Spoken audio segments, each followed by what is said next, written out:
everyone. I'm Rachel. And I'm Susie. And you're listening to the Gilmore Gab.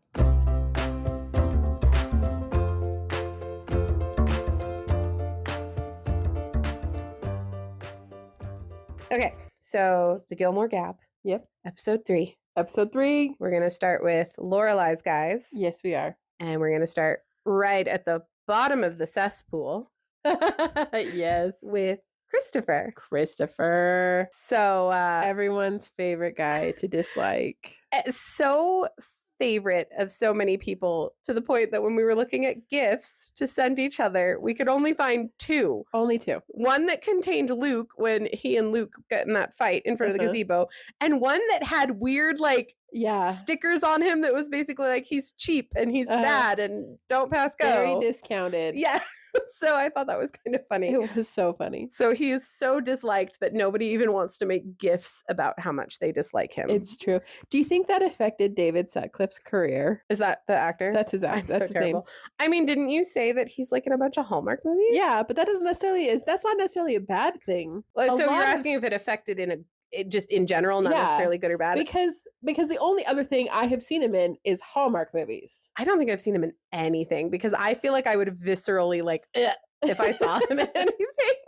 So, I mean, maybe, I don't know. It kind of makes me wonder, actors that have roles that are they give a very visceral effect to people, if that really does affect their career later on. Because I usually feel like actors that can portray really villainous characters are either awful people or they're the nicest people you ever meet that have been through hard things. And so that is why they can portray such awful characters, because they channel that into the character. I think it's harder for actors in shows like Gilmore Girls, because Gilmore Girls was not, necessarily a drama or an after school special or a procedural or any of these things. It was just kind of a people living their life story. Yeah. It wasn't a soap opera. No, I mean, it was borderline. It was more of that than anything else, but it wasn't truly a soap opera. It wasn't a sitcom. It was just a show. And I reflect on that a lot of I'm literally sitting here just watching people live their lives. Yeah. And it's entertaining and it's an enjoyable series. But I think it's a lot harder for them. Lauren Graham went on and did a lot of similar style shows. She's been a parent in a lot of shows, and she's had this really great career. We don't really see a lot of Alexis Bledel. No, but she also kind of went to college and kind of did that route. We don't see, Jared Padalecki went on to do Supernatural, and it's true. No offense, but he sucks in that too. He's just whiny. He's whiny. And I mean, most people agree with me, Jensen Ackles is far superior, but I would also agree with, because I love Jensen Ackles. So he's a good looking man. Yes, he is. And he's very good at his job, and he's funny. Now, granted, I will give Jared Padalecki a little grace. I know that he struggled with some mental health issues throughout a lot of that, but I just compared Jared Padalecki's character, Sam in Supernatural, Dean in Gilmore Girls, to Frodo in the Lord of the Rings movies. Whiny. Just whiny and complaining about everything. And there left the Lord of the Rings fandom. Anyway, but we're not here to talk about Dean. We're back on Chris. So, I mean, I think it's funny. I don't think I could watch the actor that plays Christopher in a Hallmark movie. Here's the thing. I found him in Hallmark. I watch a lot of Hallmark. Anyone that's listening that doesn't know that yet, I have a library of over 1,000 Hallmark movies. I've seen at least half of them, because Hallmark puts out so many new movies a year that it's just, they're not all winners, and I can't give that much time. Anyways, we could probably do a whole podcast about it. Oh, we could do 3 podcasts about it, truthfully. But I saw him in a Christmas one, and I was like, that's Christopher. I kind of want to see how he does in a Hallmark movie.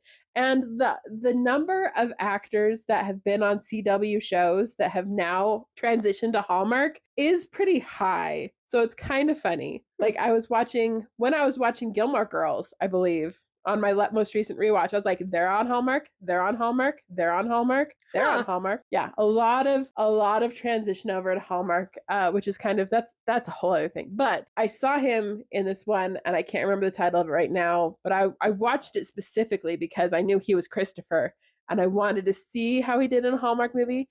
And he plays a character named Chris K. And it's Christmas time, and this lady is going to sell her family's shop that they've had for generations to a big corporation. So, classic Hallmark movie. This new Chris guy comes in to play Santa Claus for Christmas. And these kids get these presents that they've really wanted that nobody can seem to get. And he just has a way with children that, like, not in a creepy way, like, he's a really good Santa. He's Santa Claus. He's Santa Claus. And Hallmark would never admit it. You didn't pick up on that. Because here's the thing with Hallmark Christmas movies. If anyone resembles a name this sounds or could possibly sound close to Christmas or to Kris Kringle or Santa Claus or any of those, it's Santa. Mm-hmm. It just is. Or if he's a really old, nice old man with a beard, it's Santa every time. And there's magic. But there will be no other magic in the show. Not an inkling of magic. But that one character will have magic. So he was Santa, and he actually did a really good job, to the point that I watched his other Hallmark movies that he's in. So he's not a crappy deadbeat dad, horrible ex-boyfriend that uses his girlfriend / wife / baby dad or baby mama. No, he's the lead in all of them. Wow, I just cannot picture it. We may have to watch one together. We did talk last time about doing, when we're done with all of our Gilmore Gab discussion characters, doing the spin-off of Gilmore Gab where we look at the movies characters from Gilmore Girls have been in. Although I cannot sit through, what is it, One Tree Hill or Dawson's Creek? It's One Tree Hill. I don't know that I could sit through that. We're not watching the whole thing. Just one episode that he's in. He's the main character. He's in all the episodes. I will, because I've seen that show several times, because I watched that before I watched Gilmore Girls. You're an angsty teen at heart. I was an angsty teen when it came out. I was at the end of my teens, but still. I was obsessed with One Tree Hill when it came out, and then I ended up spending a year and a half in North Carolina, not realizing at the time that is where they filmed it, and that's where it takes place. That kind of makes me want to watch it a little bit. Look, you were watching One Tree Hill. I was over here watching Charmed with my mom. Dude, I watched Charmed too. Anyways, I watched One Tree Hill, and so I knew who Chad Michael Murray was from that. He's also in Hallmark, by the way. I don't much care for him either, but he does all right in Hallmark. But not that you need. Hallmark takes a special kind of actor. You don't have to have a lot of skill. You have to have some skill in very specific areas, which both of those actors do. But I knew him from One Tree Hill, and then I saw him in Gilmore Girls later, and I was like, hold on, it's Chad Michael Murray. And they even talk about in Gilmore Girls how he got sent to a military school in North Carolina. Yes, they do talk about that. But we're not talking about Tristan. I will have to say, this conversation has made me realize that more of the men from Gilmore Girls went off to do things than the girls did, with the exception of Melissa McCarthy. And Lorelai. Yes, Lauren Graham. Now that we have gotten the tangent out of our system, let's talk about Christopher. Where do we want to start with this man-child? Okay, I think we should start at the beginning. Which beginning? The 16-year-old beginning or the beginning? The 16-year-old beginning. Because, like, here's the thing. His girlfriend is pregnant.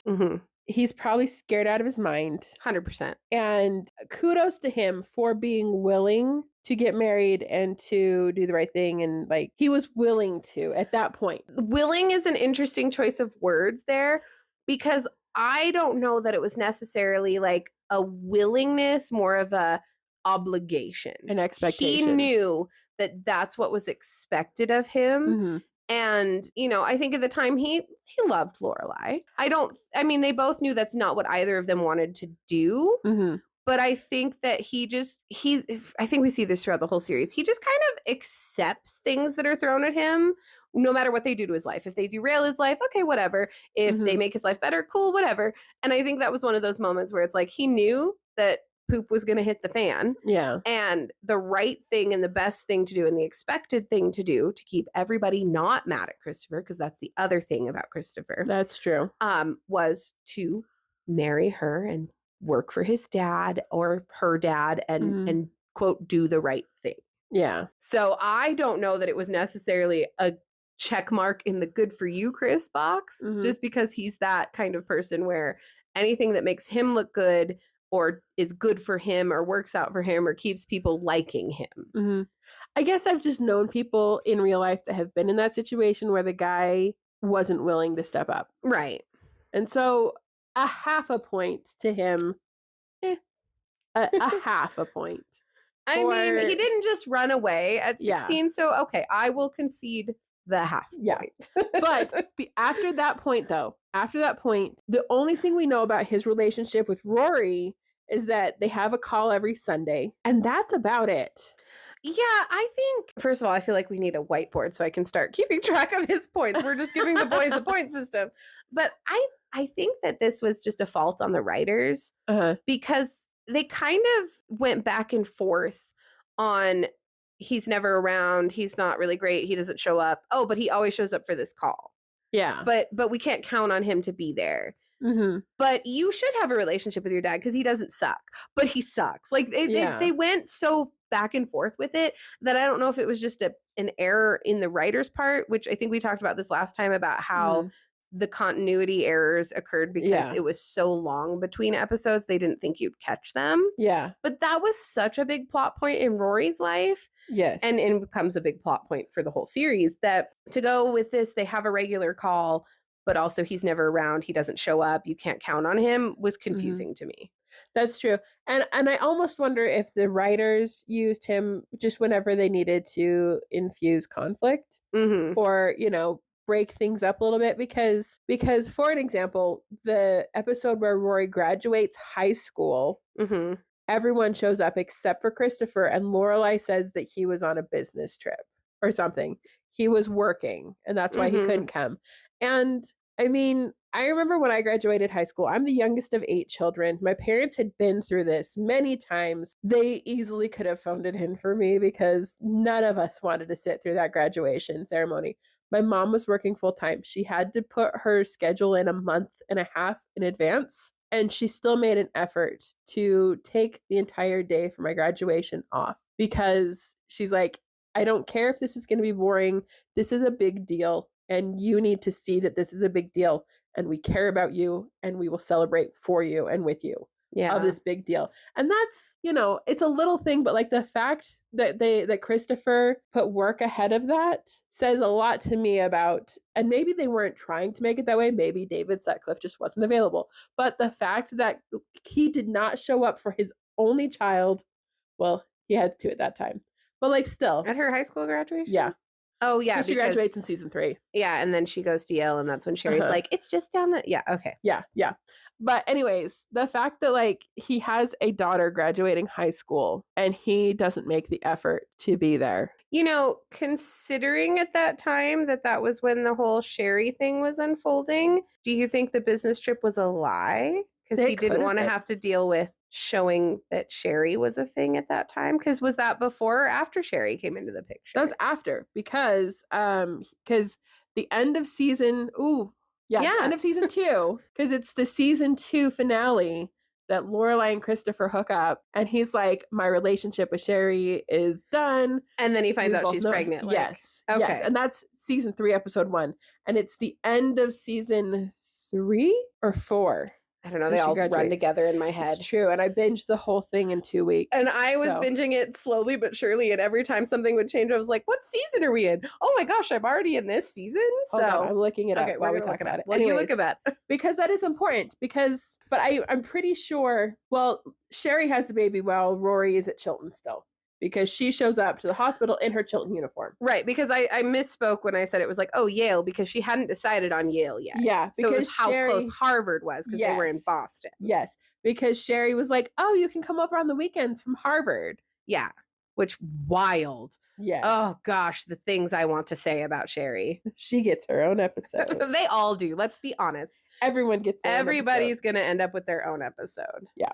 Makes me remember I should pull up my notes, my endless notes I have on this show. So while you're looking that up, I'm just thinking more about like the way Christopher was, like him randomly showing up out of the blue for what reason, and him trying to like prove that he doesn't suck, but he sucks. Yeah. Okay. Lorelai graduates at the end of season 2 from college. Right. So season 3 is the Jess year. Okay. So she graduates at the end of season 4. Okay. So she's had a whole year. Christopher's been married for a whole year and a half at that point. Well, they didn't get married until he found out Cheery was pregnant. Right, which is the end of season 2. Really? Yeah. Gosh, that was a long storyline. Yucky. Yeah. So season 2 is when Lorelai and Christopher hook up, and he's like, it's over. And then at the wedding, because he's supposed to go to the wedding with her, and he says Sherry's pregnant. And Lorelai's like, right. What are you going to do? Are you going to stay? And he's like, that's a dumb question from Lorelai. Like, do we not remember 16, 17 years ago when he was going to marry you? Yeah. Like, boy has a consistent track record. I'll give him that. It's true. Well, and part of it also, because I remember when he finds out Sherry's pregnant, he's like, I miss so much with Rory. I don't want to do that to another bring kid. that up. I hate that so much because it's like, that was your fault. He's acting like Lorelai kept him away. Yeah. But she didn't. Which is, finish your thought. And then I was just going to say she didn't. Like, yeah, she may have kept the grandparents away because she had her own issues as a 16-year-old child. But I don't think for a second that Lorelai ever stood in the way of Christopher. And I think we brought this up in the Lorelai episode that she, even when she was mad at Christopher, she always said, you do not have to be mad at him for me. I can take care of myself. You need to have your relationship with your dad. Yes. Unless you have a legitimate reason to be mad at him. Yes. Which goes into directly what I wanted to say is that when in season 3, and it's like a few episodes in, they're at Friday night dinner, Richard's not there, it's Emily and the girls, and Christopher crashes their and the way Emily dinner. Stands up for Lorelai. Oh my gosh. Oh, I love that woman. You need a cloak and a lantern if you're going to do that. Or something like that. I can't remember. Anyways, but he comes in and he's like, you've never kept Rory from me before. Like, I can't believe you would do that now. And Rory comes out as like, I am choosing not to talk to you right now because I am hurt by your actions, because you told me that you weren't going to do this again. You weren't going to disappear, that you and mom were going to make it work. And then you left. You left me. You left mom. And you've been gone, and I don't want to talk to you. I don't want to see you. Yeah. And that to me says a lot about how Rory is seeing these things too. And I think at that point she's finally seeing, well, not finally, but I think that's her first view into who Christopher truly is. Yeah, finally seeing him not just as her dad who kind of sucks, but as a person who sucks. Because that moment too is very telling in that at no point did Chris think that Rory had a mind of her own. Yeah. He immediately blamed Lorelai, even though he admits up front, Lorelai never kept Rory from him. So why is he sitting there accusing Lorelai of doing the thing she has never done? Yeah. That baffles me. And I think it's just because he doesn't want to acknowledge that he's a crappy person. He wants to blame other people for his problems. Yes. Well, and in that same episode, when he's like, I don't want things to go this way. And Lorelai is like, is Sherry still pregnant? And he's like, yes. And she's like, are you still going to marry her? And he's like, yes. But you can see the conflict in his eyes, but having to say yes, he knows exactly where Lorelai is going with this. And she's like, well, honey, we are where we are. Well, and it's funny to me that he thought that she would be okay with the situation. And that he thought, he's thinking he and Lorelai can make it work. Right. But Lorelai was there the first time when he wanted to, quote, do the right thing. And he immediately went back to Sherry and he's using Lorelai as an excuse. I didn't do good with Rory. That's got to be Lorelai's fault. So I need to do good for this kid. Yeah. And it's like, well, Lorelai, you didn't want me to stick around. And Sherry does. I think he's just looking for someone to blame and looking for someone to tell him what to do. Yeah. Because he's not going to wear his big boy panties and do what he's supposed to do because he's conflicted. Because no matter what, he always thought Lorelai was endgame. It's true. It's true.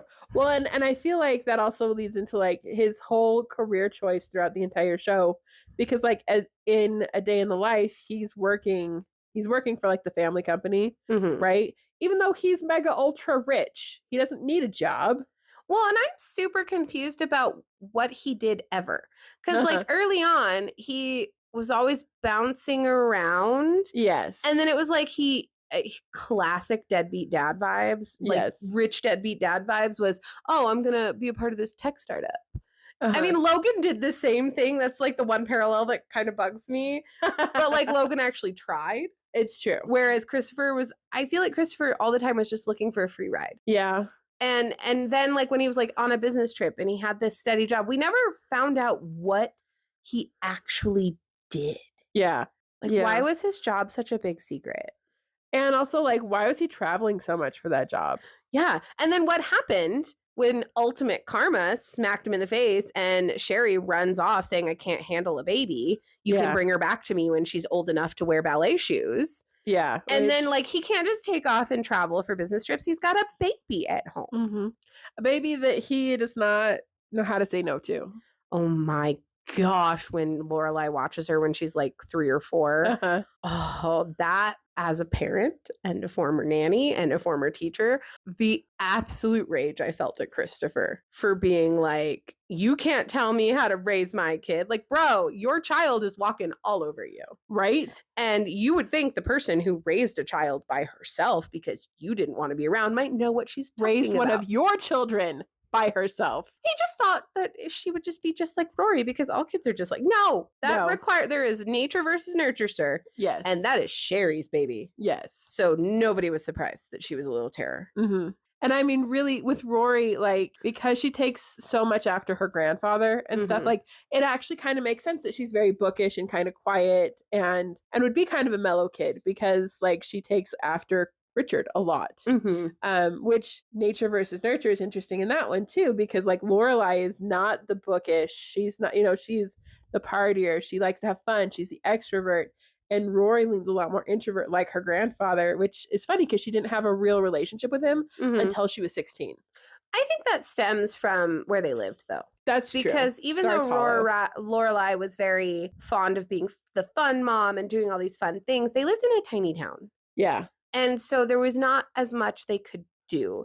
And so the fun that Lorelai wanted came out in the birthday parties and I think that also stemmed from Christopher not being around and her trying to fill that void. It's true. But the whole town helped kind of foster, which we talked about this with Lorelai, how weird it is that she raised a kid that wanted to go to Ivy League and wanted to be this bookish private school girl. Yeah. And like, where did that come from? But we also talked about how she clearly did have some interaction with her grandparents that might have been enough to influence a small observant child. That's true. Christmas, Easter. Because they did spend holidays with them. And they lived there until Rory was like a year old. Yeah. Which, granted, little, but still. Which, on that note, let's talk about the time Christopher first shows up, right? And he rolls in on his motorcycle, mouths off in a highly inappropriate way. What was it? Like, show me your boobs or whatever is what he said to her. And like immediately I was like, Christopher has no respect or boundaries. He shows up without notice. He makes lewd comments. And then apparently he's never been to Stars Hollow, which again goes to the inconsistency in the story. Yes. Because they've lived there since Rory was like 1-2 years old. And apparently he is in her life, but he's never been to Stars Hollow. Yeah. And he makes the weirdest comments. And he says the weirdest things. He was way too friendly with Dean, which immediately was like, red flags for both of them. Yeah. Although he's friendly with Logan too. Yeah, but the reason he's friendly with Logan is because now they're of the same caliber. Logan has money and Logan has status. The first thing they talk about is how they've gotten kicked out of a lot of the same schools. That too. But that's the thing. He can relate to him. That's true. He relates to Dean because they both suck. But also like their first sort of relating. And this is funny because this is where my husband and his best friend get more involved in my projects than I think they ever expected to. I referred to his best friend for help with one of my books regarding motorcycles and military weapons. Okay. And I'd like to point out that this best friend of my husband lives in another state. So when they are together, it is via headset over gaming. Okay. And I will just be having the conversation through the headset because he can hear me over the headset and then my husband just relays what he says. But I had to text my husband a picture of the motorcycle Christopher drives they never show the motorcycle, quotation marks, that Dean drives. Right, they never do. Or works on. Uh-huh. But when he meets Christopher, Rory brings up that they both have motorcycles.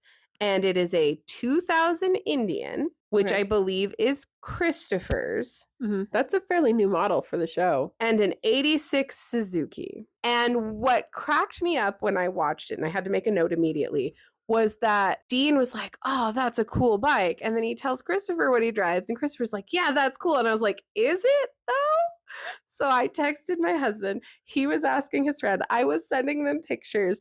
And the general consensus is, without actually knowing what the bike was, like seeing the bike that Dean rides, we can't have a general consensus, but we've all just decided that because it's Dean, no, it's not that cool. And Chris was just trying to impress his daughter. Yeah. It was weird calling him Chris. Christopher was just trying to impress his daughter. It's true. Lorelai is the only one that calls him Chris. Yes. So I just didn't like Chris. I made a note. I feel like the narrative around Chris changes a lot, which goes back to the deadbeat dad, not deadbeat dad, blah, blah, blah. Well, and again, he could have, in the beginning, he could have just been part of the anytime they needed to mix things up, or because I don't feel like he has a consistent role or purpose in the show until Luke becomes until a Luke love becomes interest. A thing. Yeah. And then he's just there to make everybody mad. Oh my gosh. But prior to that, I saw a note and I had to read back a bit because my note right before that is, what is Sherry? And then there's a whole bunch of stuff. But I'm reminded then of the time when, like, Chris has sort of gotten his life together. He's got a job. He's with Sherry. And Lorelai has this personal revelation of, like, I can move on. Chris is moving on. He's got his life together. He and I were never meant to be together, which, like, girl, yeah, hold on to that feeling. Seriously, don't ignore it 2 seasons later. But then she tells him, she sits him down. She's like, I just want you to know, like, I always felt this kind of way. I always was, like, struggling to maintain relationships because you were always my backup plan. You were always there. You're always in the wings, I believe, is something like that. Yeah. And I know that her intent was more just to share because they had such a close relationship. I can understand her feeling comfortable enough to say, like, hey, here's the thing. Yeah. And it was poorly executed. And I don't think she should have told him all that, but I get why she did. And it was her way of just saying, I'm so glad that you have your life together, and I want you to be glad for me because now I feel like I can move on. And Chris overreacted. Oh, yes. He went from 0 to, how dare you blame me for how screwed up your life is and that you can't get a man. And I'm like, sir, haven't you been doing that your whole life? Yeah. Blaming Lorelai for why you're in this situation? Yeah. And I just could not, like, that right there was a huge red flag for me because, like, I've been in relationships with guys that go 0 to angry, and it's scary and it's concerning. And for him to just blow up like that out of nowhere was wild. Yeah. I think. I think so too. Well, and especially because, like, I mean, she worded it very poorly. Like, I understand what she was trying to say. That's not how it came across at all. But also, like, his overreaction was huge. It was so over the top that for a minute I was taken out of the immersion of the show. Because I was like, that's a bit much, writers. Yeah. There's a lot about Chris that it's like, it's not even enough to put together cohesively because it was always different. Every time he was on the show, there was something different that was just not right. Yes. Well, and especially because, like, in the later years, you have him as a single parent. And, like, after... I do appreciate that after Lorelai is like, you need to tell her no to Gigi. And then he flips out on her, but then he realizes that she's right. And he, like, actually, like, sets some boundaries for Gigi. And then she's doing really well. And then we don't see a lot of Gigi anymore because, she's not a plot point anymore. Plot device. A plot device. But then we see Christopher because, like, he and Rory get the phones, and, like, basically anytime Lorelai's life is going really well, then Christopher has to pop up. But I did appreciate that in the Luke years, after he tries to break them up and sabotage everything, he realizes that was not, like, he shouldn't have done that. And then Luke and Lorelai get back together, which we will discuss that later in the Luke episode. But he kind of respects that, even though he is a sore point for them, for Luke and Lorelai, the rest of their relationship. I appreciated that, like, he focused more on his relationship with Rory And like when they go to Lane's wedding and Lorelai gets massively drunk and gives that whole toast about how she's not getting married and Luke wasn't there and Christopher just takes her home, gets her in bed and like lets her, kind of covers for her. And the whole town covers for her because Luke. Well, the whole town lets her. Yes, but I appreciate that he didn't take advantage of that moment. And I'm making a face. You are making a face. And so I'm like, okay, now go. I am of the firm belief that everything Chris did in what you just talked about was a ploy. Now that I'm looking at it, I can totally see how you're right. But you also have to realize I'm a little jaded. I have definitely came from a background of like seeing relationships fall apart in my own family. I have not been in great relationships. I have watched people be manipulative and crappy people. So I don't ever think the best of crappy people. See, and I'm surrounded by successful marriages. And there you go. And relationships that work even through the hard times. Yes. And so I'm jaded that way. I am grateful to be in one of those marriages now. We're going, what is it, 11, 12 years now? So that's great. But everything Chris did, I think, like he had Lorelai and then he lost her. And then, I think this is one of those points against Emily. Emily put it in his ear. Yes. And it didn't help that Lorelai had told him back when he first got together with Cheery that she had always counted on him as a backup plan. So even though she said she didn't anymore, that's still in his head. Yeah. And then Emily comes in and goes, you can win her. You can take her back. So that just made it worse. And I think that after he majorly messed up and Lorelai and Rory were both kind of like, I want nothing to do with you. Yeah. And then things got better. I think because if Chris really, it's that if he wanted to, he would. If he really had wanted a relationship with Rory, he would have been doing it a lot sooner. It's true. And I think the excessive over the top ways he was trying to connect with Rory was to get in Rory's good graces because everybody knows if you get in good with one, you're good with the other. Usually. Yes. And he just kept doing that and trying to act like he was keeping his distance and being respectful and, and kind of wearing down Lorelai's defenses. You are giving him a lot of credit, though. I don't think he's a stupid man in respect to being manipulative and getting what he wants. I think he's a stupid man. I don't think he's a stupid man. for lack of better context, I think that Chris, when he wants what he wants, knows how to get what he wants. Or knows how to try to get what he wants. Because look at how things ended up. If he was truly that respectful and remorseful of him breaking up Luke and Lorelai and being respectful of them getting back together, would he have jumped at the opportunity as soon as he was free of his child, Gigi? Because the minute it was like, oh, I don't have to be a parent anymore. Let me take Lorelai with me to Paris. Let me spring an engagement and marriage on her. Like, he was real quick to take her into his open and loving arms when her and Luke broke up. Yeah. He was real quick to sleep with her when his dad died or whatever. Like, he was real quick to just accept. When she rolled up. And yeah. He never once, if he was truly that respectful and remorseful for what he'd done and cared about Lorelai's other relationships and like trying to give her space, he would not have been so quick to jump her every chance he got. It's true. That's my opinion. True. And if he could keep Rory on his side, it was a lot easier to get back into good graces with Lorelai. That's just my opinion. But I am jaded and cynical. See, and here's the thing.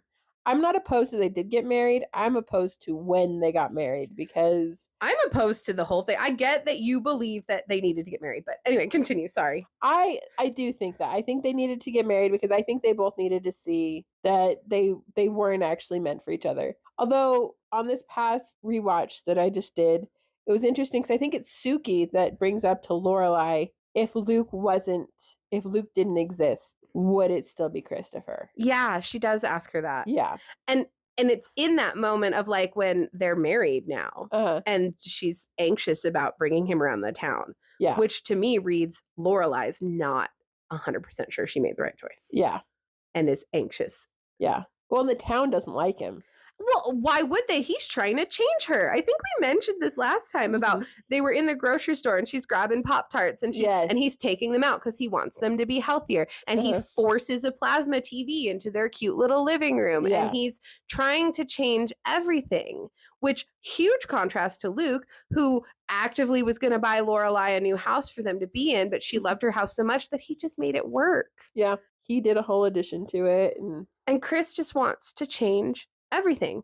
He wants to try and convince her to leave Stars Hollow, but knows that she won't.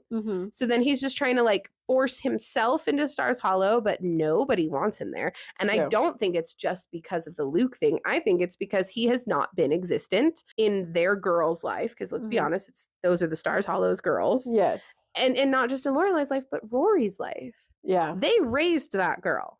Chris did not. True. I don't like him. I don't blame them for not liking him. Yeah. And that's saying a lot coming from Miss Patty, who flirts with every guy and thinks every guy's good looking and wants to hook Lorelai up with everyone. And people, I mean, even Rory says, like, when they're at Yale, that like he's the hot dad. Yeah. And Lorelai's the hot mom. But not in Stars Hollow. Yeah. If Miss Patty doesn't like him, that says a lot about you. Well, I'm like, it's so funny because like they I think it's blanked on her name, the mechanic. Gypsy. Thank you. Gypsy brings them the welcome basket, or whoever brings them their welcome basket for Christopher, and it's like essentials. Miss Patty brought it. Oh, it was Miss Patty. Okay. Yeah. And they're like, welcome to the town. And he's like, oh, that's so nice. And Lorelai is like, oh, they hate you. Well, and it wasn't even like a nice welcome to the town. It was like, oh, good, I caught you. I am in charge of the Stars Hollow welcome wagon, and I just haven't had a chance to get to you. Here's your wagon. Like, everybody can tell. Yes. Chris, oblivious. Why? Yes. Because he got what he wanted, which was Lorelai. Yeah. And he sure does love rubbing it in Luke's face. Oh, gosh, yes. And my favorite thing, especially because it's the gif you sent me, my favorite thing about that little tussle is he misses and Luke lands the first punch. It's true. Which just further supports that Luke is the superior man in this situation. I mean, Luke definitely is. Luke, for all intents and purposes, is Rory's father, truthfully. Yes. But interesting parallel to think about, both Christopher and Luke end up with a child. Yes. That causes a lot of drama between them and Lorelai. It's true. And frankly, this is the one time where Chris's is not as bad as Luke's, because we all hate April. No offense to the actress. And she's a good actress, and I like her in other things. But and her sister's phenomenal. I hate April Nardini, and I hate her mom even more. Oh my gosh. They get their whole episode too. Fun fact, though, her mom, Anna Nardini, also plays Jess's dad's girlfriend. Yes, which she does. Is wild. Yes. But anyway. But yeah. Oh, that's true. I hadn't really thought about that parallel of like they both have a kid and it ruins their relationship with Lorelai, but in very different ways. Yeah, and I think that what's really different too, though, is for Christopher, he was wanting to raise Gigi not out of I actually care that this is my kid and I want to do what's right, but more of I'm trying to prove to the woman I really love I'm not a screw up. Yeah. I'm trying to prove that I don't suck. So that, because I think Chris always knew that him and Cheery were going to fall apart. Yeah. I mean, especially when he like slept with Lorelai while he was still technically with Cheery. Well, and here's the truth, and I'm sure you can agree in that since you are in a relationship with a child, kids don't save your marriage. Weird phrasing. Sorry. I get what you're saying, but yes, I'm in a relationship and we have a child. Yes. But like kids don't save anything, right? No. Like if anything, they make it harder. Yeah. Because you're raising a tiny human that knows no anything. Yeah. You have to teach them everything. Well, and the dynamic shifts a lot too, because like my whole marriage did change when I had my daughter, and not necessarily in a bad way, but it's definitely different than it was before we had her. And, you know, a lot of your time and energy gets spent on raising this tiny human and, you know, just trying to get by and trying to function. And depending on the dynamics of your relationship, it can be really hard. One of our very good friends keeps telling me that my husband and I need to just go on a date night, but it's very hard for me to leave my child with somebody else because I have a lot of anxiety, and then she's got a lot of needs that I really wanted her to be able to communicate more effectively. Yeah. And be with someone she was comfortable with. And she's very comfortable with this person. She's also very comfortable with you. So like, I'm at the point where I'm like, I finally need to just be like, it has been X amount of years since we've had this child. We need to get away from her in a nice way. Like, we need a date night where it's us. You need a night to focus on you and your husband. Especially because he works full time, and then I stay home with her, and we're doing the homeschool thing and all of that. Yeah. And don't get me wrong, we love our daughter. Love her to pieces. Can attest. I mean, she's my favorite person in the whole wide world. She's adorable, so it makes sense. It definitely changed a lot of things, especially because when I had her, there was a lot of postpartum anxiety, and we were in a really unsafe neighborhood where we were living, and then COVID hit, and so much happened. He was working full time. We barely saw each other. When before we were both working kind of these part-time jobs, kind of living that young 20-something life. And we were together all the time. Yeah. And so, it doesn't fix things. It doesn't save things. It changes things. And it can be for the better or for good if you're strong enough in your relationship to do that. Or it can tear everything apart. And it's never the kid's fault. It is always the adult's fault. Yeah. So it's like to have a relationship that already is threadbare, barely sticking together. One of the partners is already halfway out the door. And then for them to stick around because there's a kid. And like Cheery says at one point that she thanks Lorelai for like giving him perspective, and that like ever since. And she thinks Chris is going to be such a great dad. Yeah. And like, thank you, Lorelai, because whatever you said to him really turned him around.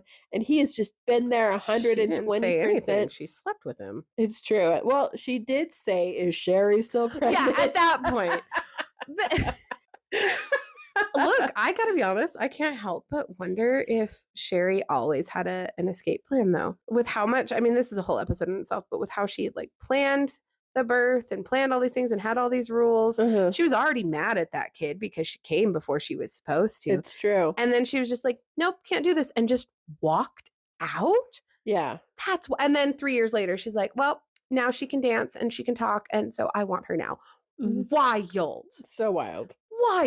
Like, I don't blame Chris for being half out the door because she was, again, what is Cheery? It's true. I don't even know. But I think it's interesting there versus Luke, who wanted to be a part of April's life and was never given a choice. It's true. Chris was always given a choice. He was always given a choice to be a part of Rory's life, and he chose not to. Yes. And then I really feel like he was given a choice to be a part of Gigi's life. And he chose to, but for the wrong reasons. Yeah. And he certainly did not hesitate to give her up when Cheery wanted her back. It's true. Like, he reads the letter from Cheery and then like talks to Lorelai about it because they're air quotes in a relationship. I mean, they were, but like, it was ridiculous. It was ridiculous. Anyways, and it's like he barely thinks about it before he just like drops Gigi off in Paris, because all he needed was he talked to Lorelai. Yeah. Because he needed Lorelai to tell him it was okay. Yeah. And she was like, well, you have to make this decision, but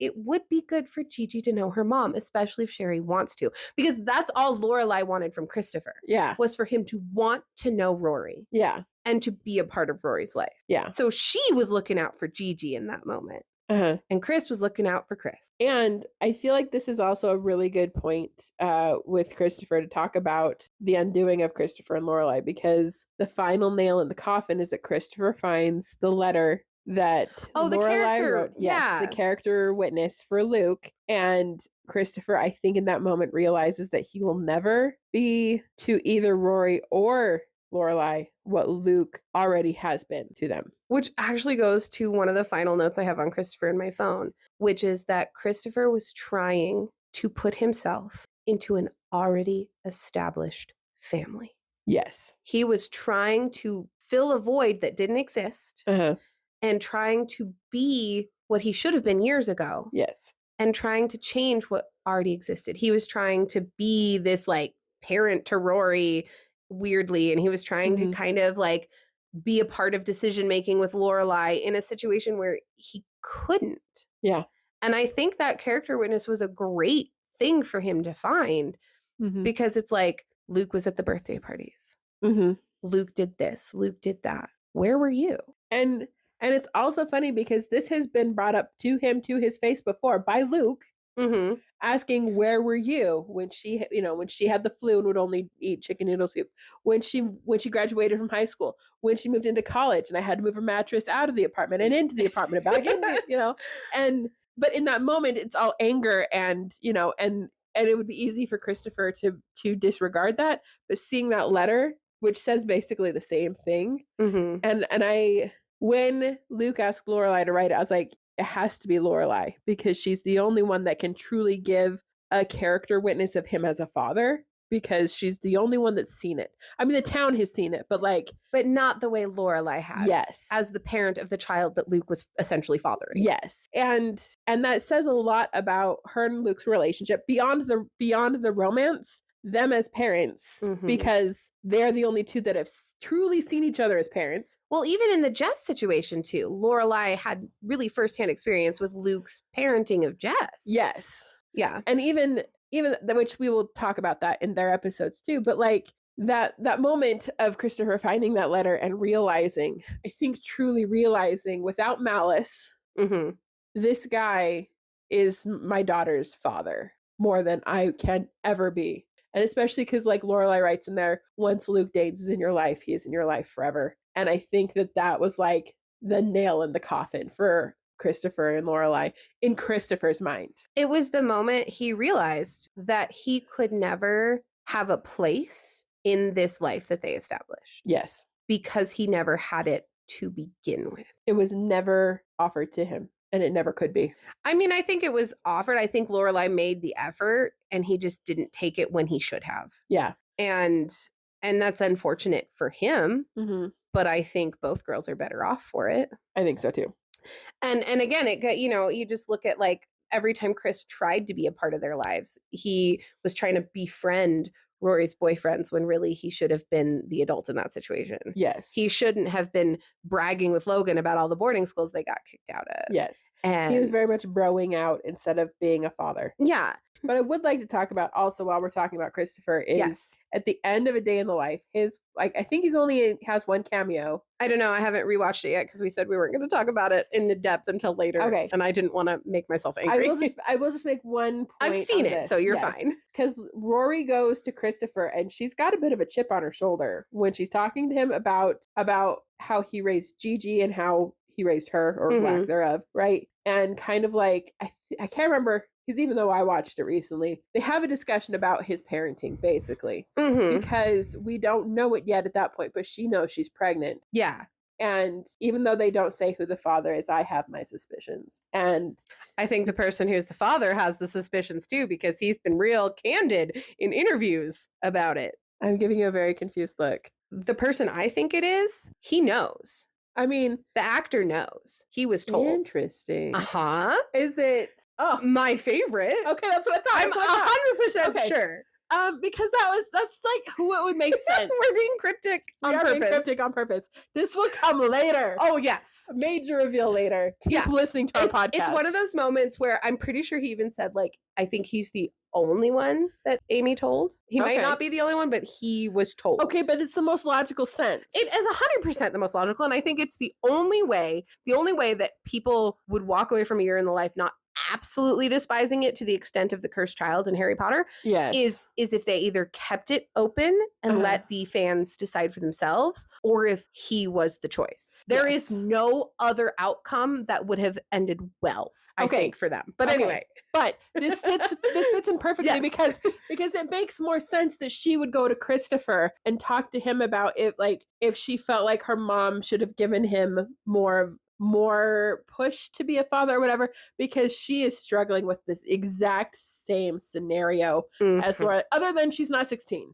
Right. She's in her 30s. Yes. Well, and I think too, it makes me wonder, as open and honest as Lorelai was with Rory growing up, I wonder how much Lorelai actually told Rory about that initial situation. Yeah. I don't know that she would have. Because if Chris didn't show up because of, I think initially she could have felt really guilty, feeling like it's her fault that Chris didn't show up as a dad because she didn't let him marry her and she chose to just do this on her own. And she did that out of a love for Chris and what he wanted. She didn't want his life to quote unquote be ruined. Yeah. By this choice. And not that she ever believed her life was ruined. Yeah. I don't think, but I know even in those flashback scenes, she didn't want Christopher to lose his dreams because they were stupid and got pregnant. Yeah. And she was willing to take on that responsibility herself. And we see that in her choice to leave her parents' house and to try to raise this kid on her own. Yeah. I don't think she ever tried to make Chris feel guilty until the later years when he started being a tool for not being there in those early years. But I think Christopher felt that way. Yeah.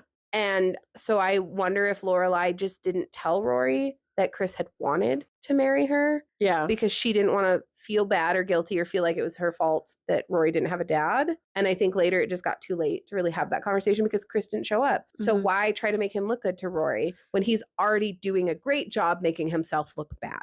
Well, when he does roll up because he wants to buy her the dictionary, which is stupid. And his card gets declined. Yes. And it's like, everyone in town knows, right? And Lorelai's, because she finds out from the town, right? And she's like, it's a small town. They all talk. Like, yeah. You know, and she's like, but, you know, you can't, like, just roll up here and try and buy her affection type of a thing. Yeah.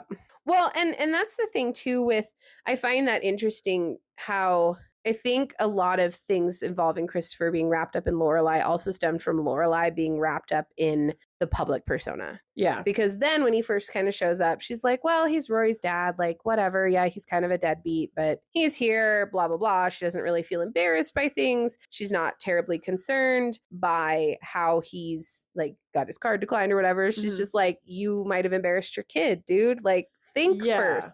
But later, she keeps trying to defend him. Like when they get back together after the Luke debacle and closer to when they get married and even after when they get married, everybody who kind of brings him up to her, she's defending him. Yeah. Oh, well, he'll get used to it. Oh, well, he's not used to this town. Oh, he's just settling in. Like, why are you defending him? Why do you feel like you need to defend him? Yeah. Because if it was the right choice, either A, your friends would be 100% supporting you and totally fine with it, or B, you would not care how your friends felt because you truly believed in your choice to be with Christopher. It's true. Nobody had this issue with Max. No. I'm just saying. But they also didn't give her a ton of grief either when things fell apart. That's true. But I think it's because they know her. Yeah. And I really think like that just goes to show throughout the whole story. They were with Lorelai through all her ups and downs, all her relationships, all her breakups, even with the whole town splitting Luke, Lorelai, pink, blue. But when it came to Christopher, there was a very clear, we do not like this man. Yeah. And it makes me wonder, is there something else he did before we started watching this show, before the show happened, like in the history of Stars Hollow, that really turned these people off? It's true. For them to hate him that much, that quickly. Because they didn't really like him when he rolled up in that very first episode he showed up in. They've never liked him. And I wonder where that stems from. Because in the show, they were like, he's never been to Stars Hollow, which is weird. So baffling.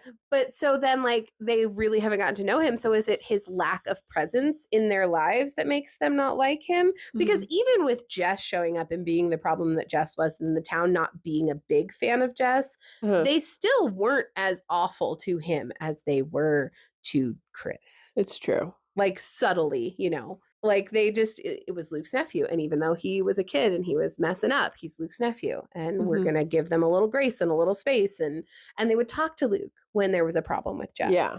Nobody was going to talk to Lorelai. Even her best friend Suki was like, well, are you sure? But she wouldn't say anything. Like that just speaks volumes, I feel like. True. Especially because her and Suki can talk about literally anything. Everything. How many children Suki is going to have with Jackson. And see, but that's a prime example of a good, healthy relationship. Even though that conversation caused a little fight between Suki and Jackson, they were able to resolve it and talk about it. And Jackson realized like Lorelai is a big part of Suki's life and Suki needs someone she can talk to about those things sometimes because you cannot always talk to your husband or your spouse about some things. And you might need to work through things that are a conversation with your spouse, but you're too angry to talk to your spouse about it. You need someone to help you calm down. It's true.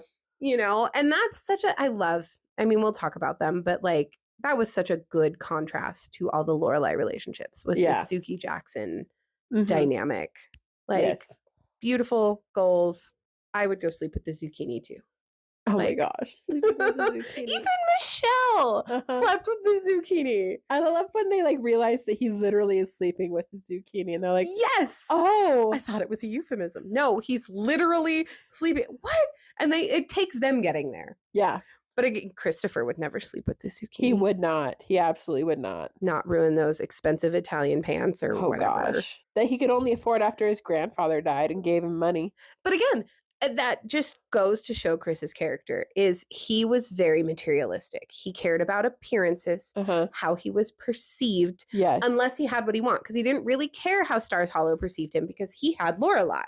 Yes. But like he didn't seem to realize that part of the established family was the town. The whole town. And if the town didn't like him, it was only a matter of time before Lorelai was like, we can't do this. Yeah. You know, it's one thing if my parents don't like you. That's a bonus. Yeah. But when my actual whole family... Except that her parents did like him. Which is wild. You'd think that would be a turn off. Right? But I mean, her parents always liked him. But when you're 16, I think it's just that like young love dynamic of like your first love is always kind of hard to forget, I guess. Yeah. I didn't have that problem. Like I remember who my first love was, but like I was 16. And I am very, very happy with my life right now. And I don't think I would have been happy if we had stayed together. Yeah. Yeah. I always find the high school sweetheart thing kind of baffling. It's true. I've been reading this series of books that all take place on the small island, and like there's so many like high school crushes that like reemerge in like their mid to late 20s, and that's like what this whole series of books, it's like different relationships in each book. Anyways, it got me thinking about like my high school crushes, and it's like I have run into those people in the last few years, and there is no way on this green earth I would ever want to be in a relationship with any one of those guys. Yeah, it's kind of interesting. I guess I don't know where the high school sweetheart trope came from. Like, was that a real thing for people? Or was it kind of a necessity thing? Or was it just something that was made up to sell stories? It could have been a little bit of all of them, honestly. Because I just genuinely can't imagine. And now, granted, I ended up in a pretty serious committed relationship at like 18. And I recognized when that relationship ended that I was incredibly naive, and that is what put me in that situation. And I was very willing to let go of things that I really wanted to stay in this relationship. And then I moved on I was like 23 when I met my now husband. And I remember thinking, oh my gosh, a man with a plan and a job and goals and like a degree at school. This is what I want. I wanted an established, stable person who also wanted me to be able to pursue my dreams and schooling and things like that. And you don't get that with a 16-year-old. And there's no guarantee that as they grow up and go into college that they are ever going to be stable. Actually, I need to make a caveat to my previous statement. Please do. Because Mr. with the good hair exists. Good hair. Except now, aren't we having some issues? I mean, yes, sort of. But let me vague on purpose, but like having written our story as a Hallmark movie that could be sold if I wanted to sell it. I can see the appeal of the guy you knew in high school coming back into your life 20 years later, and if they're in a good place. If they're in a good place. Now, Mr. with the good hair is one of my best friends, and that is the extent that it will ever be. My favorite thing about this is if any of our friends listen to this podcast, they're immediately going to know what we're talking about. If he ever came across this, and I'm saying this as if Mr. with the good hair ever does come across this, I am not ashamed for him to hear any of this. Oh, no. But I just love it. I love that concept. Yes. But he and I can see that being an appeal because there was a time that I very much wanted something to work out with him. Right. And, unfortunately, we're both in a place in our lives that that's not going to happen. But I think that's different. The crush that wasn't really much other than a crush in your young years, your teen years, and revisiting that as an adult. Yes. When you've both had time to grow and change and kind of find your path in life, and recognizing too, you're at a stage where you're able to recognize like we're still not on the same path. Yeah. So this isn't smart versus being 16 or 18, Dean, and being like, I don't know what to do with the rest of my life. And honestly, I'm calling myself out here because that's exactly what happened is I hit 18. I graduated at 17, but like I graduated high school, didn't really have a plan, didn't know what was going on, knew I didn't want to stay at my parents' house because there was a lot of drama going on there and I was unhappy. I had this guy in my life and he was like, want to get married? And I was like, sure. Like, it was like, there's a thing to do. Yeah. And, you know, very quickly that ended, divorced, whatever. And it was, you know, he had not matured. He cheated on me with a 16-year-old. Oh gosh. And by the time I was 21, we were done. Like, I was like, no, we're not doing this. But I was willing at the time because I was young and naive and didn't know what I was doing with my life and kind of freaked out. And this was a thing to do with my life. I was willing to give up that I wanted children when I had been wanting kids since I was 7 years old. I wanted to be a mom.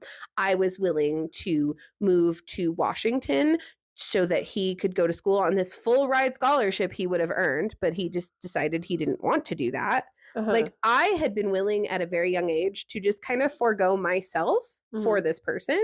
And clearly that was not a good choice and it didn't work out. And now I'm much happier, like I said, with a stable, established man. Yeah. But that's why it's always been weird to me. Like, I don't think I have met a person in our sort of age and peer group. Yeah. I know that there are older people out there who have married their high school sweetheart and have had a wonderful long relationship and are still together. But I'm talking about in our like generation, this like late Gen X, early millennial sort of era.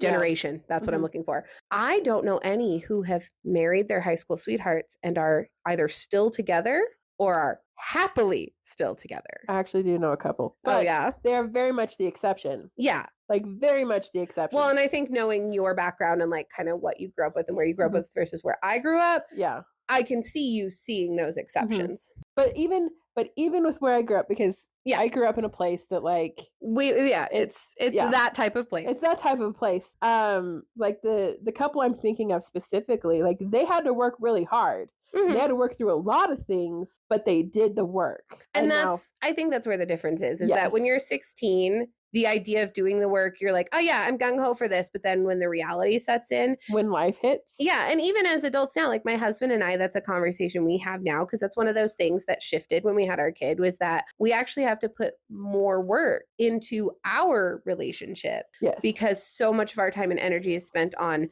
our child and maintaining our home and our finances that when we do get a few moments to ourselves, we're on our phones doom scrolling or we're kind of snippy at each other because we're tired or cranky. And so we've had that conversation about it's hard because the work is hard. Yes. And it gets harder when you get older and your kids get older because it's like there's so much more money going into what you need to take care of. There's not a lot of money for going out on a date night and it's not even a money thing. Sometimes it's like, okay, we've tried this a few times to do like at-home date nights where after we put our kid to bed on a Friday night, that's our night where he doesn't play games with his friend and I don't go scroll on TikTok for hours in bed or work on a project. We watch a movie or play a game together. But like our kid goes to bed at 8:30. I'm exhausted by 9:00. Yeah. And I'm ready for bed at 10. And if he is not playing a video game because his kind of ADHD, he can stay awake until 3 a.m. if he's engaged in a video game. But like if we're both sitting in front of a movie, guarantee you within 30 minutes, we're both passed out on the couch. It's hard. Yeah. And it's hard when it's like the weekend is the only time we get to be together as a family. So we want to do stuff as a family. Yeah. But that doesn't leave a lot of time for us to do stuff as a couple. Yeah. And then we're tired when we can. So it's an interesting dynamic. And if you're willing to put in the work, but I don't see a lot of teenagers going into their fun 20s being willing to put in the work to stay together. And also going back to Christopher, I don't ever see him put in the work. Never. It's all either forced upon him, like when Cheery just up and leaves, or it's guilt tripped into him. Yes. Because again, he put in the work with Rory when he had money. Yeah. So it was easy. It wasn't hard work. And it was all, in my opinion, a ploy to get back in Lorelai's good graces. Yeah. Yeah. And then, we see him in a day in the life where he's working for his family's company, even though he's mega rich. But again, the storyline with Christopher and the narrative always changes. Up until that point, we don't know what he does for work. We still don't know what he does for his family company. Wasn't his family company like in something similar to the like Richard, like it was insurance, but it wasn't. I'm gonna have to go I back don't even because I know. remember in like the flashback Uh-huh. when they were showing like when Lorelai had the baby Yeah. or was pregnant or whatever, and they were talking about, but The parents Christopher, are you having don't the want to whole work discussion. with your dad's company. You don't want to do whatever it was. I Whatever, feel like yeah. they mentioned it, but I just I also want to. I remembered what I was going to say. All that Okay. stuttering got me there. Perfect. But talking about his jobs. Yeah. Lorelai didn't want him to be tied down to her and the baby because he had these big dreams. Uh-huh. Do you think that his inability to like hold down jobs and kind of be flighty and not really show up for Rory was because he was forcing himself to try to chase that dream that he had at 16 because Lorelai sacrificed her dreams so that he could? I mean, I can see that definitely being a thing. I mean, we got to do a lot of supposition here when they don't give us this. We're just making stuff up. It's canon now. Yes. It's the Gilmore Gab canon. Yes. Head canon. It's our head canon. Yes. I just think it's interesting because they don't really tell us what Christopher's doing. Uh-huh. And I have to wonder if it's because, you know, the flakiness of Christopher, not that this justifies it, but his flakiness and his kind of, he's on the motorcycle and he's wearing the leather jacket and he's not really holding down jobs, is because he walked out of Lorelai's life in that moment. Because it seems like when she told him, no, they're not getting married, they just broke up. Yeah. Because he wasn't a part of her pregnancy. He wasn't there when she gave birth. And, you know, he wasn't around when she took off. So it's like either she completely cut him off to force him to go live his dreams, or he was so butthurt that he pulled himself out of it. But I could see Lorelai cutting him off and being like, no, you have to go do what we talked about. Yeah. And so I could see him like chasing that. Like, if he's going to justify not being part of Rory's life and being a dad, he's going to justify it by being like, well, I just did what you wanted me to do, which again puts the onus back on Lorelai because he's always going to blame Lorelai for his problems. Yeah. But maybe that's what he was doing. And that's why we don't ever get a concrete idea of what he was doing, where he was at, because he was trying to chase that dream he had at 16 that Lorelai told him to go for. Yeah. But the big takeaway for me is that Christopher doesn't know how to make any decisions for himself. Or take any responsibility. Yes, that too. Which is why he's not my favorite of the guys. Solid. I'm sitting here going, I mean, we try to have like at least one contrasting option with the Rory episode. We tried to find one positive thing. With Lorelai, I think we wanted to touch on something that wasn't great about her. Can we touch on anything good about Christopher? I gave him half a point. You tried. I tried really That's hard. True. We gave him a half a point at the top of the episode. So I guess that's as good as it's going to get. Yeah. I mean, I still stand by. I love that he can't punch and that Luke decked him first. Yes. He does, he does try to give Rory some solid advice, or at least a perspective when she doesn't tell him that she's pregnant, but we know she's pregnant. Yeah. So when she's kind of trying to figure out that situation. Yeah. I mean, okay. If we're going to give him a redeeming quality, I guess it has to come from here in the life. Yes. Which is a challenge in and of itself. Or it could be that like when he found the letter and realized that Luke was always going to be a part of Lorelai's life, at least their breakup was very simple and very like... Did he initiate that? I can't remember. They both kind of like are like, we need to talk. Yeah. I think Lorelai actually like drops the hammer on it. Because she's like, I wanted so much for you to be the one for me. Yeah. And even if there was no one else, it still couldn't be you. I think we can give him kudos for the first time in the history of the show, not overreacting. That's true. He doesn't overreact there. Because he overreacts when she has her little thing over Cheery. He overreacts with Lorelai when Rory fractures her wrist. Yes. He just overreacts. But this is the one moment where he was like, no. Cool. He's like, I understand. He now has 1.5 points. Yes. We will give him 1.5 points. I think we can all safely say he's still going to lose. Yes. I don't think of all of the men in the series, there's a lot of debate over the Rory men. Yes. Boys. We will get into that later. Yes. And I think there can be a lot of discussion for some of Lorelai's guys, but I think the one thing that every Gilmore Girl fan agrees on, I could be wrong, let me say most Gilmore Girl fans agree on, is that Christopher's the worst and did not belong with Lorelai. It's true. And then also Dave Rogowski. Oh, Dave Rogowski. Number one. We love him. I love him. I feel like we need to address that because we're talking about the men that we hate. We love Dave Rogalski. Number 1.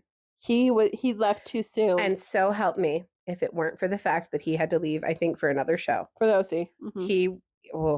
Because we're going to get into the Zach of it all at some point. Oh, gosh. Oh, gosh. Yes, we will. If there is a character I dislike more than Christopher, but less than Dean, it is Zach. Yes. But Dave Rogalski being the best character on that show is a hill we will both die on. Yes.